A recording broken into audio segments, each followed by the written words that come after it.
KI-Systeme werden immer mächtiger. Claude, Gemini, ChatGPT, die Dinger programmieren für uns, sie schreiben Berichte, sie schreiben Policies. Aber wenn man sich in der IT umhört, dann hört man immer wieder eines. Hauptsächlich die älteren Semester, die auch schon ohne KI ganz gut klarkamen, profitieren davon. Sie können das Ganze als wahnsinnigen Speed-Up benutzen und damit sehr viel schneller und effizienter arbeiten. Juniors hingegen, also die relativ neu in der IT sind oder auch Leuten, die KI eigentlich zum Lernen benutzen wollen und erstmal in das Gebiet einsteigen wollen, die haben Schwierigkeiten damit. Die haben es auf dem Arbeitsmarkt schwieriger, weil man braucht ja die Seniors, weil die auch mit KI umgehen wollen.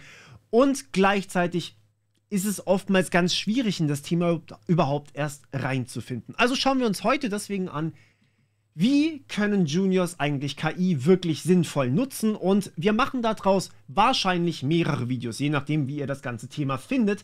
Und starten mit Cybersecurity. Das ist eigentlich mein Gebiet, plus natürlich KI. Ich mache beides oder habe auch schon jeher beides eigentlich gemacht. Und wir wollen uns angucken, wie genau kann man als Anfänger, als Junior und dann später auch als Senior KI wirklich sinnvoll und effizient nutzen und nicht aus Versehen in eine Falle reintappen. Und dazu schauen wir uns erstmal genau diese Fallen an. Denn meine Beobachtungen sind, wenn ich mir eure Nachrichten anschaue, wenn ich mir die Nachrichten von älteren Kollegen anschaue und wenn ich mir die Studenten einfach auch anschaue, die ich teilweise auch betreue, dann ist das Folgendes. Wenn man KI nutzt, ohne dass man ein wirklich exaktes Verständnis davon hat, was genau getan wird oder man tun möchte, dann stellt man selbstverständlich schlechtere Anfragen. Meine Anfragen werden beispielsweise sehr viel schlechter im Bereich Jura sein, weil ich die Fachsprache gar nicht kann, als die eines Anwalts.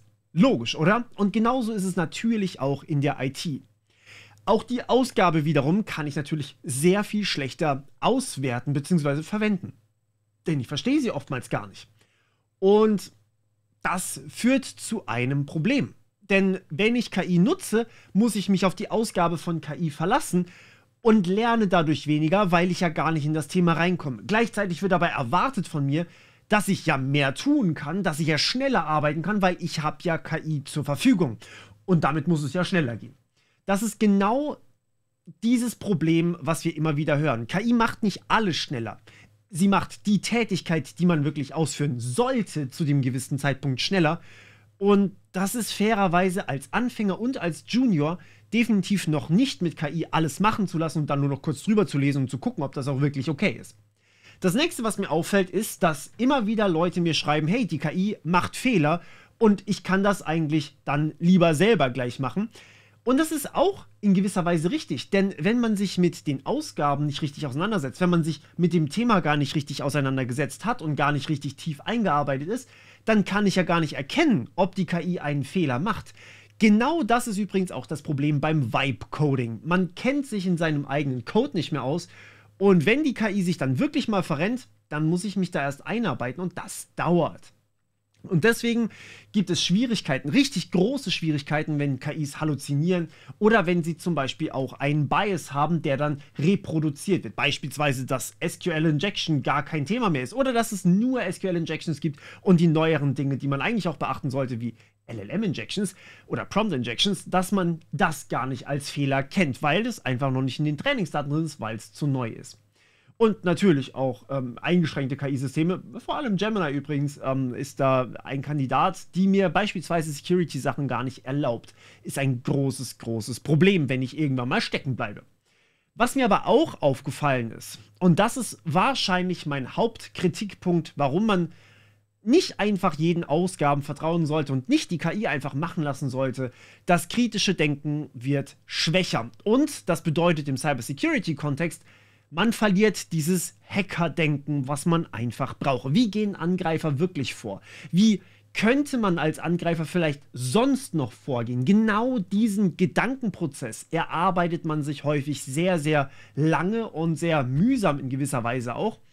Wie könnte man eigentlich ein System überhaupt angreifen? Wenn ich das nicht selber mache und nur von KI übernehme, was da eigentlich getan werden sollte oder überhaupt getan wird, dann verliere ich das.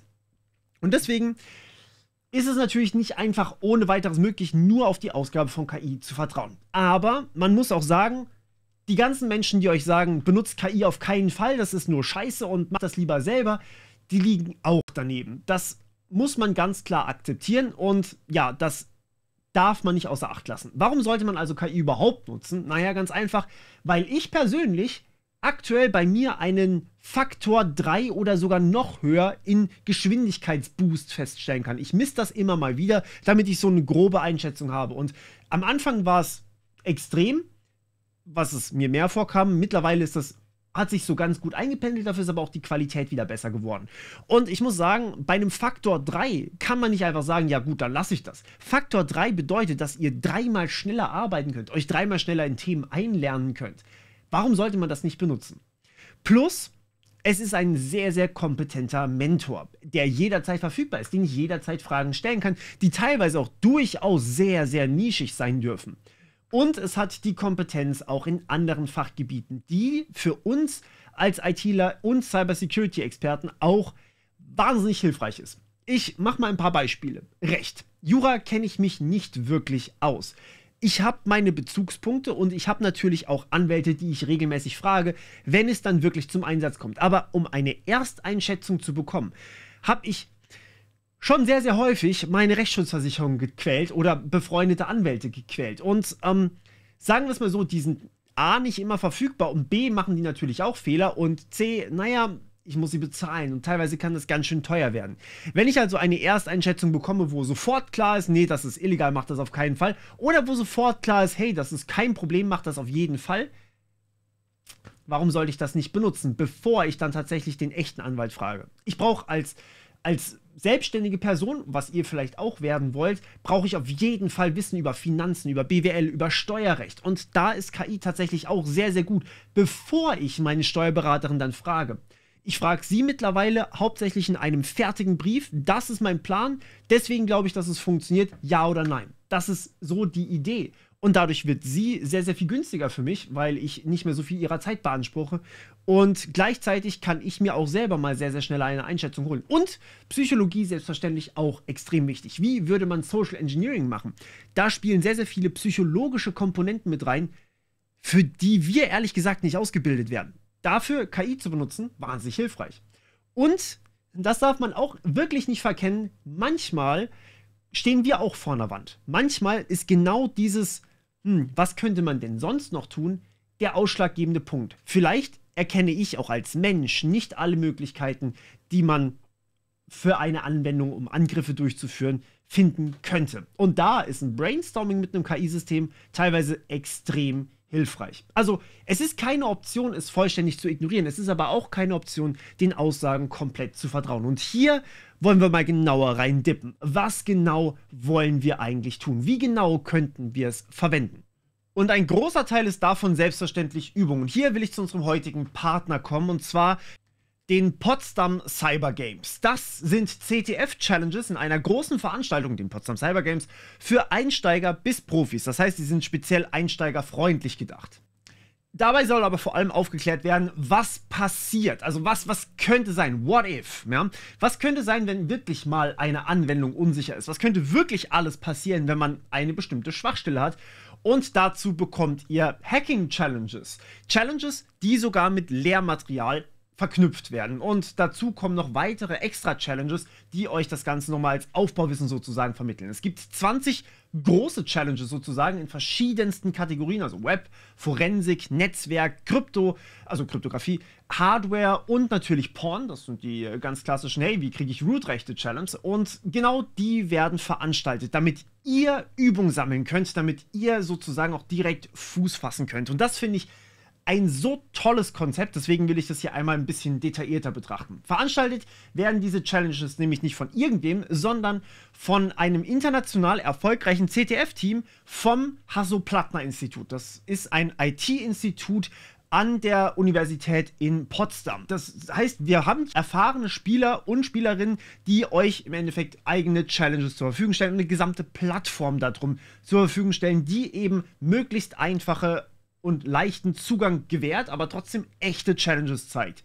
so dass ihr die perfekte Hands-on-Experience auch machen könnt. Und es gibt sogar Preise für euch zu gewinnen. Das heißt, ihr könnt tatsächlich eine Woche lang in einem Finale nach Potsdam kommen und bekommt dort einen Workshop plus eben eine Konferenz, wo ihr Live-Challenges machen könnt und dann eben auch mit Hands-on-Experience einfach vor Ort mit anderen euch verknüpfen könnt, austauschen könnt und sehr viel eben lernen könnt von Leuten, die sehr viel Erfahrung auf diesem Gebiet haben und euch diese Erfahrung einfach weitergeben wollen. Ihr bekommt zusätzlich noch die Möglichkeit, bei spannenden Firmen eben Besuche zu bekommen, die sich mit Cybersecurity auseinandersetzen. Plus, wie gesagt, diese Konferenz für nationale Cybersicherheit. Aber das ist eine der größten Cybersecurity-Konferenzen in Deutschland nach der Münchner Sicherheitskonferenz mit Live-Berichterstattung vom Fernsehen mit hochrangigen Vertreter und Vertreterinnen aus Wirtschaft, aus Wissenschaft und aus den Behörden sogar. Das heißt, BSI und BND sind auch vertreten. Ja, ihr könnt dann einfach tatsächlich dieser Konferenz beitreten. Ihr bekommt dann wirklich auch Freikarten. Das sind die Preise, die ihr hier gewinnen könnt. Was ich sehr, sehr cool finde, muss ich sagen. Im Grunde genommen ist diese gesamten Potsdam Cyber Games sind dazu ausgelegt, dass ihr Fuß fassen könnt in der Cybersecurity. Egal auf welchem Level ihr gerade seid, ob ihr Einsteiger seid oder fortgeschritten seid.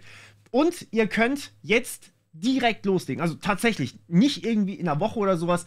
Die Potsdam Cyber Games sind offen. Das heißt, ihr könnt euch direkt registrieren und ihr habt bis Ende April Zeit, um diese Challenges zu lösen und Punkte zu farmen. Ich packe euch unten in die Beschreibung einen Link rein. Ihr habt nichts zu verlieren, könnt aber durchaus eine sehr, sehr spannende Karriere einfach gewinnen, wenn ihr sie wollt. Und ich kann es einfach nur empfehlen, es gibt buchstäblich gar nichts Negatives für euch. Deswegen, ja, probiert es unbedingt mal aus. Einfach um auch die Erfahrung zu sammeln, ist das wahnsinnig wertvoll. So, und eine Challenge, die will ich euch jetzt hier mal ganz kurz zeigen. Und von der gehen wir auch so ein bisschen rüber in, wie können wir KI dann dabei benutzen. Das heißt, ich werde jetzt hier da oben Werbung eingeblendet lassen, weil die Challenge ist eine Challenge, die ihr bei den Potsdam Cyber Games sehen werdet. Das heißt, die ist gewissermaßen nicht von mir, sondern eben vom HPI. Aber ja, es geht um die Challenge. Also, Folgendes passiert. Ihr könnt die Challenge HexChat. Das ist eine Android Security Challenge und das ist eigentlich ein verschlüsselter Chat. Das heißt, ihr habt eine Chat-Applikation und die hat ein Passwort drin. So, da muss man jetzt natürlich überlegen, okay, wie kann ich die eigentlich knacken? Was könnte ein Angreifer tun? Es geht darum, dieses Bewusstsein zu entwickeln. Wie geht potenziell ein Angreifer vor? So, und wenn ihr die bei den Potsdam Cyber Games macht, dann kriegt ihr von den Potsdam Cyber Games auch einfach direkt eine virtuelle Maschine gestellt. Und das ist die mit dem Flugzeug. Die nennt sich einfach Flugzeug vor allem. Cooler Name übrigens. Und könnt dann die HexChat Challenge direkt machen. Und die sieht dann so aus. Das heißt, ihr habt eine Android-Anwendung, die ihr bekommt und ihr müsst euch jetzt irgendwie Zugang verschaffen. Eine Android-Anwendung wird grundsätzlich ja, naja, theoretisch, die meisten laden sie über den Play Store runter, aber im Grunde sind das APK-Dateien. Also APK ist die Dateiendung, das ist einfach eine ganz stinknormale Anwendung. So wie .exe eine Windows-Anwendung ist, sind APK für euer Smartphone Anwendungen, die es ausführen kann. Und genau so eine Anwendung wollt ihr jetzt knacken. Jetzt müsst ihr überlegen, okay, wie komme ich eigentlich an dieses Passwort dran? Wie kann ich da den Chat lesen? Was gibt es da für potenzielle Schwachstellen? Ich meine, es ist eine Challenge, das heißt, es wird auf jeden Fall Schwachstellen geben. Man kann das Ganze natürlich dann auch sicher machen und das sind dann eure Learnings, die ihr einfach bekommt, wenn ihr so eine Challenge selbst durchführt. So, wie kommt man also an so ein Passwort ran? Naja, ich kann es auf mehrere Arten bekommen. Es könnte zum Beispiel in der App drin stehen, es könnte einfach da rein hart gecodet sein, es könnte über das Netzwerk übertragen werden oder es könnte auf irgendeinem Server liegen, den man angreifen muss. Das sind mehrere Möglichkeiten, im Endeffekt alles, womit die App irgendwie kommuniziert, kann dieses Passwort enthalten und ihr müsst dann untersuchen, ja, wo ist es denn jetzt eigentlich wirklich? Wie komme ich da wirklich dran? Und hier kommen die verschiedensten Disziplinen eigentlich zum Tragen, weil wir sind hier in einem praktischen Use Case. Das heißt, es muss wirklich überlegt werden, was kann ich eigentlich tun? Und da könnte man dann plötzlich anfangen, auch KI zu benutzen. erstmal braucht man natürlich den Gedanken, ich will in der App nachgucken. Welche Tools könnte ich denn nachgucken, um in so einer App zum Beispiel nach einem Passwort zu suchen? Wo zum Beispiel stehen Strings, also Zeichenketten, in einer Android-Anwendung? Wie genau funktioniert beispielsweise Base64 oder welcher Hash ist dieser Hash da an der rechten Seite? Das sind alles Fragen, die kann man durchaus einer KI stellen und man bekommt ja eine Erklärung. Diese Erklärung muss man sich durchlesen, das heißt, die KI löst nicht direkt die Aufgabe für euch, sondern sie gibt euch Wissen, was ihr am Ende tatsächlich sowieso ergoogeln könntet. Übrigens, ich hatte bei diesem Hash da drüben, den habe ich für dieses Video hier einfach mal generiert, weil ich euch ein Beispiel geben wollte. Und manche von euch werden ihn vielleicht sogar erkannt haben. Wisst ihr, wer ihn auch erkannt hat? Claude. Wenn man genau diese Frage hier sogar falsch geschrieben stellt, dann kommt da als Antwort, das ist der MD5-Hash für Passwort Password. Was ich wahnsinnig faszinierend fand, dass das einfach wirklich erlernt wurde. Ich habe nichts anderes gefragt. Ihr könnt das gerne ausprobieren. Fand ich einfach mindblowing, dass es den String oder den Hashwert einfach auswendig kennt.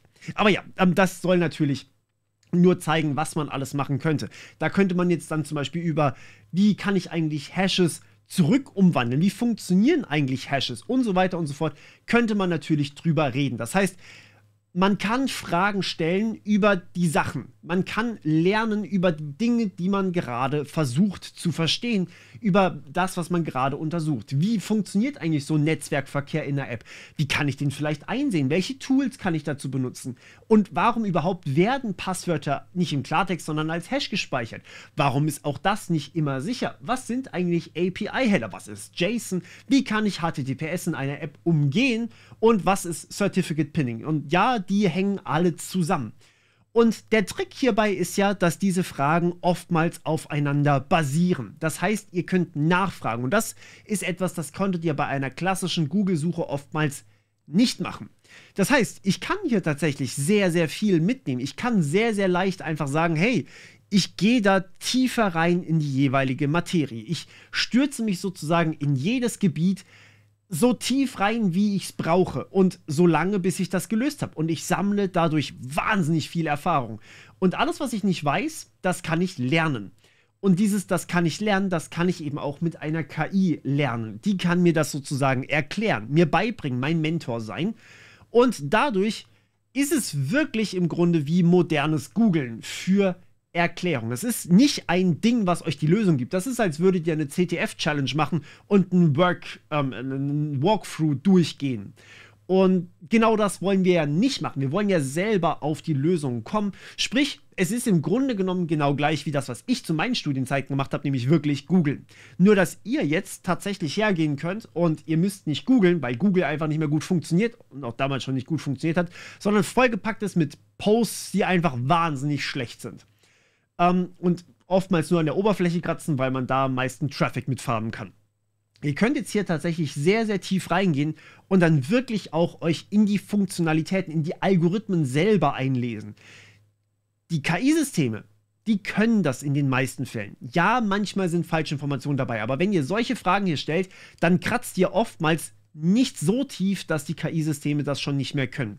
Das kann ich aus Erfahrung tatsächlich euch soweit mal für den Moment zumindest mitgeben. Klar, sowas kann immer schlechter oder besser werden, aber erfahrungsgemäß wird es eher besser und nicht mehr schlechter.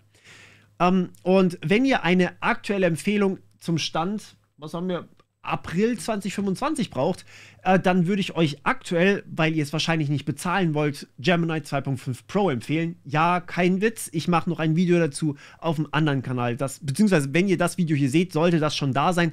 Ich verlinke es euch in der Endkarte. Wenn ihr Geld bezahlen wollt, kann ich euch Claude 3.7 Sonnet Extended Thinking, also mit dem extra Denken-Modus empfehlen. Das ist auch ein sehr, sehr gutes Modell, gerade für ITler. Das war das, was ich auch vorhin gezeigt hatte. Okay. Also im Grunde genommen macht ihr nichts anderes, als euch die Informationen zu besorgen und euch damit weiterzubilden. Aber wie sieht es jetzt eigentlich aus, wenn ihr über diese Basic-Fragen hinaus wollt? Ich meine, das war jetzt ja schon eine Anfänger-Challenge. Das sind Fragen, die man irgendwann wahrscheinlich verinnerlicht hat und wo man durchaus weiß, was da eigentlich gerade passiert. Wie sieht es dann wirklich in den einzelnen Fachbereichen? Und ja, Cybersecurity hat viele Fachbereiche. Ich habe mir hier die größten, zumindest würde ich das so sagen, rausgepickt. Und versuche euch da mal auch einen Überblick zu geben, wie man dann aus dem Anfängerlevel raus als Junior vielleicht die Fragen stellen würde. Und hier ist es ganz, ganz wichtig, dass ihr Erfahrung sammeln wollt.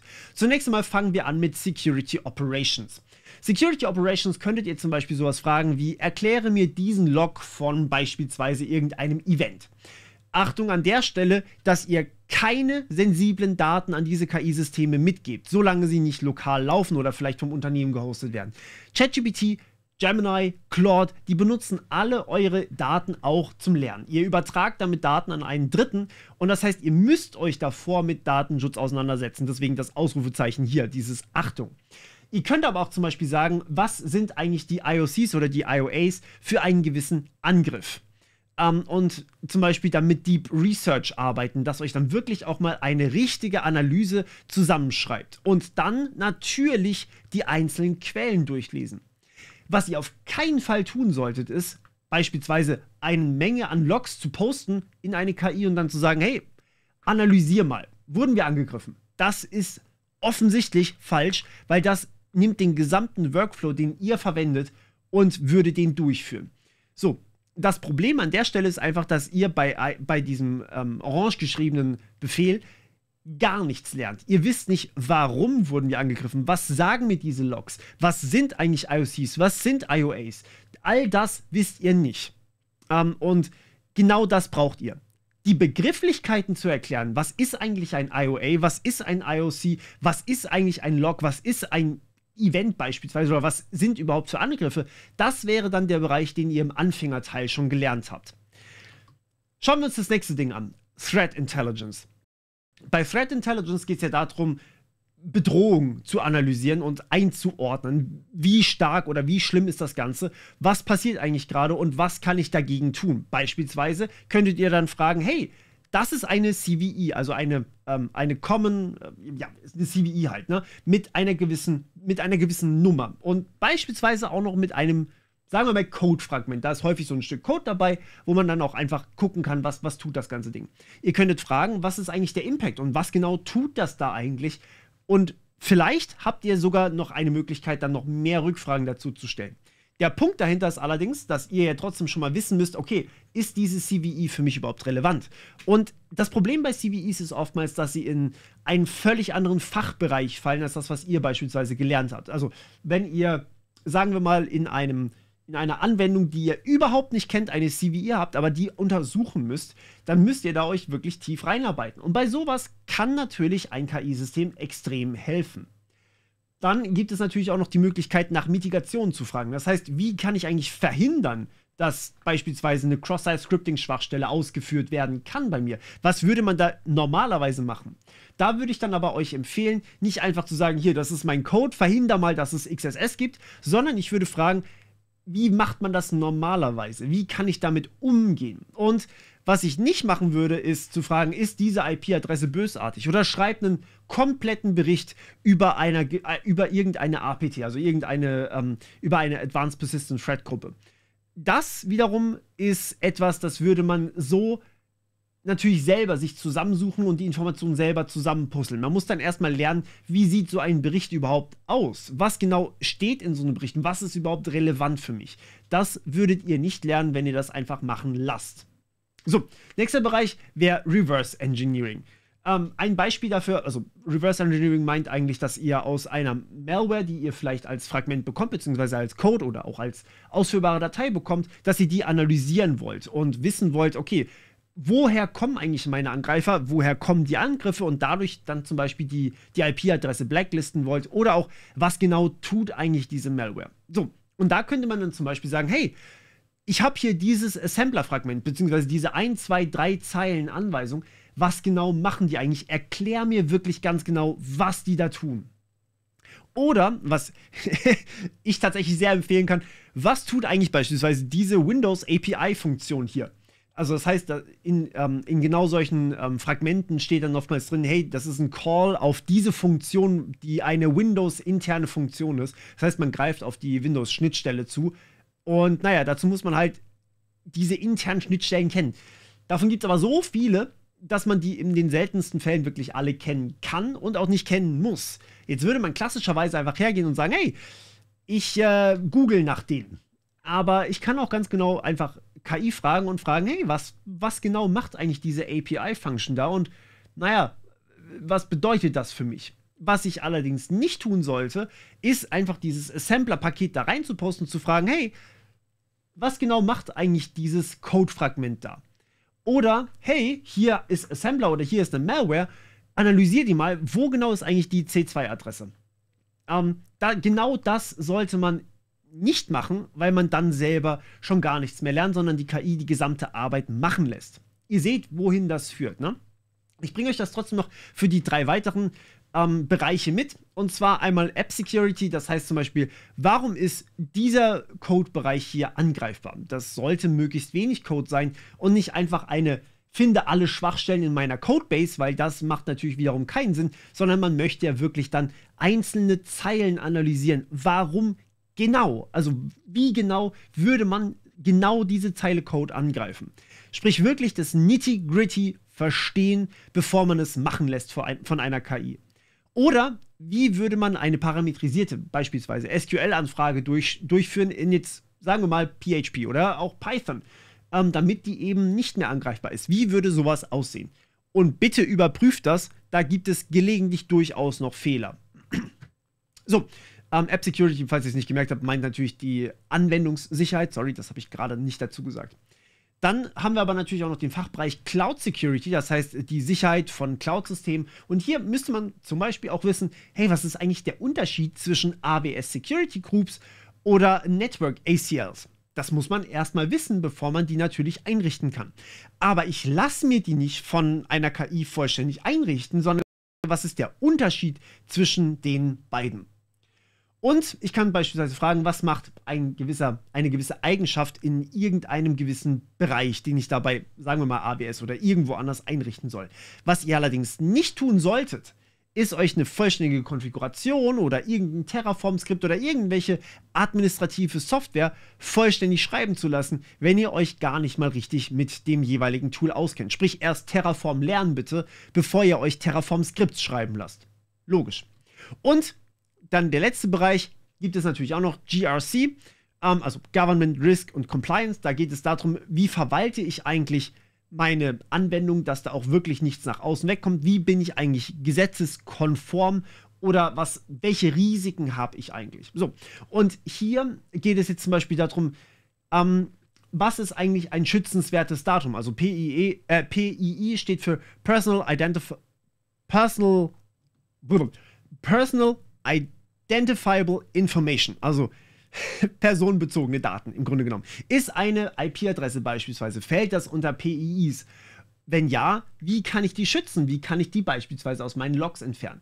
Wenn nein, dann kann ich sie ja weiterverwenden. Wo genau ist da die Grenze? Oder auch, macht eine Deep Research, wer ist eigentlich wirklich von NIS2 betroffen? Und dann natürlich die Deep Research hauptsächlich nutzen, um diese Ressourcen zu finden und dann durchzulesen. Sowas wie eine bessere Google-Suche. Wie gesagt, auch hier wieder. Was ihr nicht tun solltet, ist beispielsweise ein vollständiges Risk Assessment für irgendein System zu machen oder auch eure Security Policy schreiben zu lassen. Das solltet ihr nach wie vor selbst tun.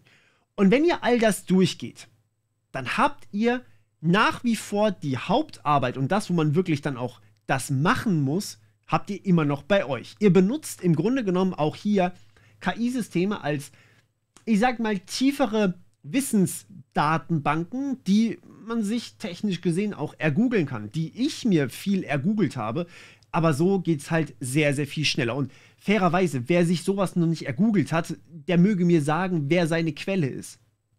Das heißt aber, wenn wir nochmal zurückgehen zu den Beobachtungen, zu den Problemen, die ich vorhin genannt habe, die Nutzung von KI, dass wir gar nicht verstehen, was da eigentlich passiert und es dadurch auch schlechter fragen können, dass wir stecken bleiben, sobald die KI stecken bleibt, weil wir es selber gar nicht können und dass wir das Hackerdenken gar nicht mehr erlernen.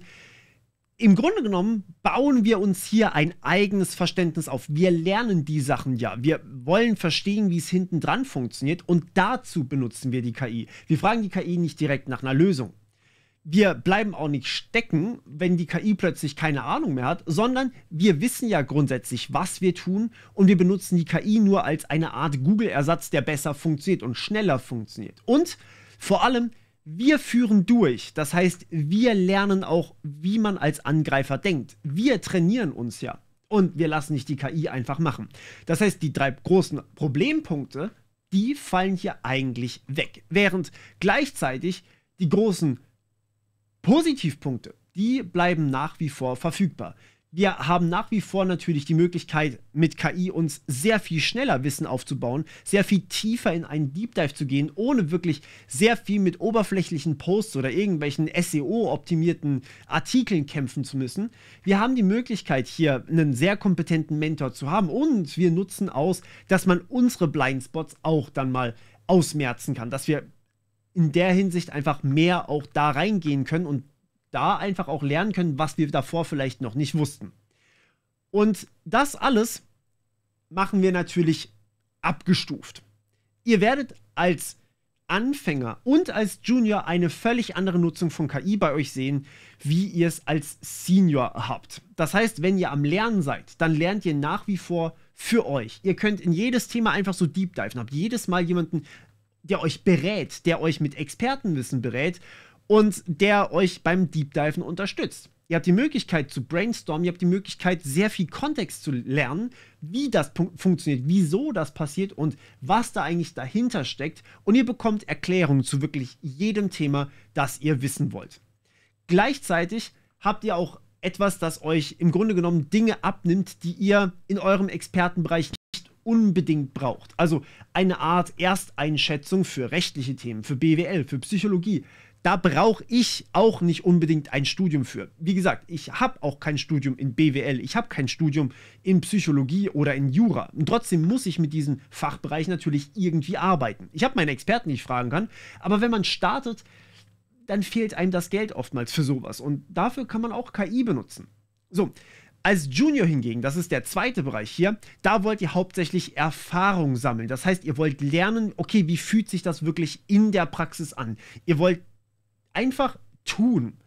Und hier habt ihr die Möglichkeit, KI als Mentor zu benutzen, als persönlichen Coach, der euch wirklich ganz speziell für diesen Anwendungsfall unterstützt. Und das gibt es so einfach vor KI gar nicht. Ihr konntet davor vielleicht googeln und vielleicht habt ihr mit Glück etwas auf Stack Overflow gefunden, was ziemlich gut zu euch gepasst hat, aber eben nicht genau on point. Das heißt, ihr könnt hier ganz speziell nach einzelnen Logs fragen, ganz speziell nach einzelnen Fragen fragen, wo ihr dann eine genaue Erklärung zu genau dem bekommt, was ihr braucht. Aber ihr führt nach wie vor bitte alles selbst durch. Dadurch bekommt ihr die Routine, die Praxis und natürlich die Erfahrung, die so unfassbar wertvoll ist.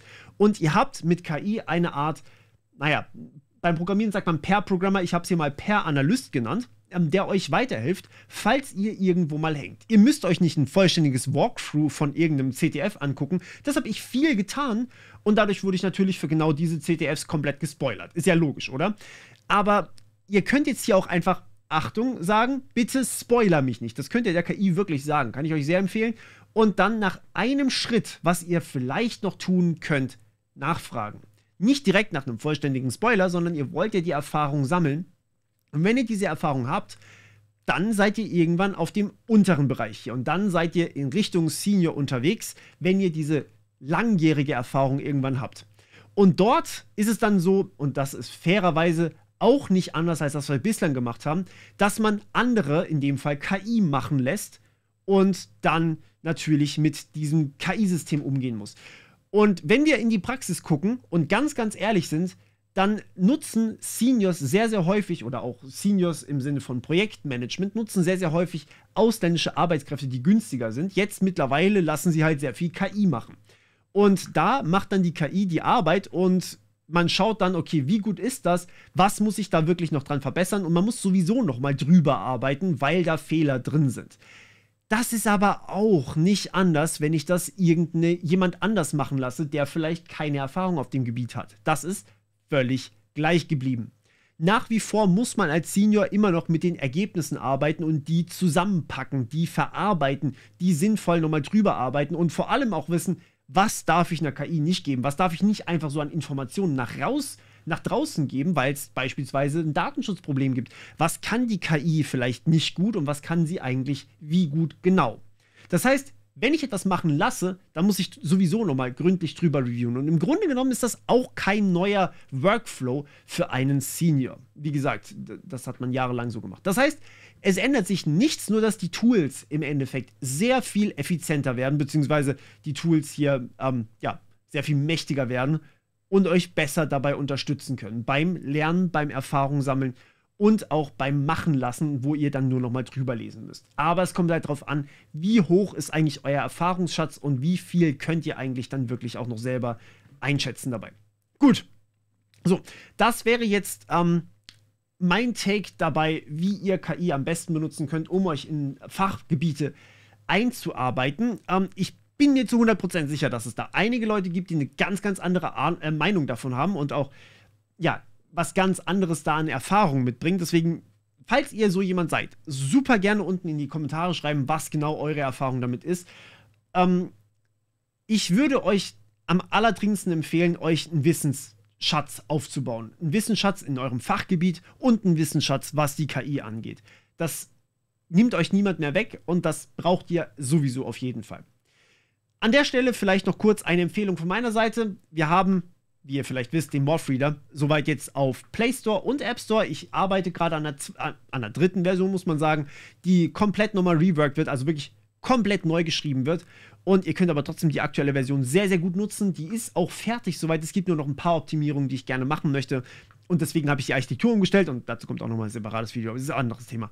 Und ja, bei Instagram erfahrt ihr natürlich als erstes davon, was da als neue Dings rauskommt, als neue Version rauskommt, was ich gerade mache und vielleicht auch neue Videos, deswegen schaut da super gerne vorbei und auf Patreon bekommt ihr, falls ihr den RSS-Feed in einem anderen Reader verwenden wollt, den rohen RSS-Feed.